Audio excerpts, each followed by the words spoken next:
Visualice la energía del Taita Inti penetrando en sus manos, inundando todo su cuerpo, conectando por sus muñecas, por sus codos, sus hombros, tomando toda su caja torácica, subiendo por el cuello, se estaciona en su neurona, en su cerebro, y comienza a descender por los chakras, ¿no? La garganta, los ojos, la boca, el corazón, nuestras entrañas, intestinos, el sistema digestivo. Todo nuestro cuerpo, de la punta de los pies hasta la punta de su coronilla, que nos inunde esta luz sanadora, proveedora. Pídale conocimiento, pídale sabiduría, pídale comprensión para entender a la gente que es complicada. Este es momento para que usted pueda pedir absolutamente cosas grandes y maravillosas. Dígale, dame otra oportunidad, Dios Todopoderoso, Pachacama, Taita Inti, Padre Sol, dame la oportunidad y repiten después de mí. Huyaya Pachamama,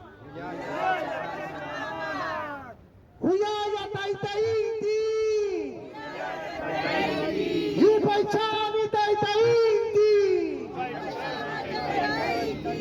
Yupaychani Alpamamanta, Yupaychani Taita Inti, Tumak Puncha Taita Inti, Yupaychanis Runakunas. Bajamos las manos, cierre los ojos y ahora deje que estos primeros rayos del sol penetren directamente en sus ojos, con sus ojos completamente cerrados. Trate de sentir, no solo es calor, no solo es una luz, estos primeros rayos del sol son 5.532 de una energía renovadora, transformadora. Ahora, este Taita Inti no se repite mañana ni se repetirá los días posteriores. Este día es exclusivamente para todos los que se han dado lugar a esta huaca, tierra sagrada y espacio de ofrenda, de gratitud hacia el Taita Inti.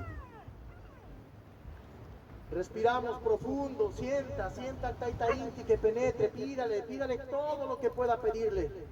Pídale cómo poder volverse a reconciliar de gente que le hizo daño y que guarda, ¿no? Rencor, resentimiento. Pida cómo poder unir, no desunir. Pida cómo poder usted conectar con todos nuestros abuelos, abuelas, antepasados que han derramado lágrimas y sangre, porque no se olviden, los países andinos y amazónicos somos producto de uno de los genocidios más atroces en la historia de la humanidad.